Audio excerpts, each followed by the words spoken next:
What's a cool fact about the human body that a lot of people don't know? The bone that supports your eyeball, called the orbital floor, is paper thin and has a large empty cavity, called the maxillary sinus, on the opposite side. When you get hit hard in the eyeball, instead of your eyeball itself rupturing, the bone underneath your eye breaks, which is called an orbital floor fracture. This releases the pressure from the impact and saves your eyeball. If you crush a beach ball against a concrete wall, you can pop it, but if you try crush it against a styrofoam wall, the wall breaks, but the beach ball is fine. An amazing evolutionary adaptation to protect your eyesight. Really late, but I discovered this thing during my thesis. We were researching patients with neurological problems and people who had brain injuries. And we found a woman in her 30s that had had part of her brain removed. More specifically, the area that activates when you move your body.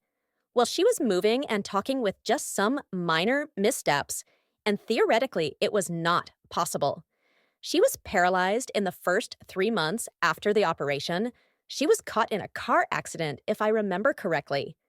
We were trying out a new scanner for the brain, and we found out that an area of the brain that wasn't supposed to work and control the movement was doing just that. The occipital area usually controls the vision, was now working as a motor control area. The brain is really amazing. You know the smell of rain or disturbed soil? It's a compound produced by bacteria called a geosmin, and the human nose is extremely sensitive to it. We can smell it at as low a concentration as 5 parts per trillion. Edit. Sorry for my confusing wording. The compound is called geosmin, not the bacteria. Women are actually programmed to forget the pain of childbirth after a few months or so. If this didn't happen, most women would only end up having one child, which would eventually lower the population.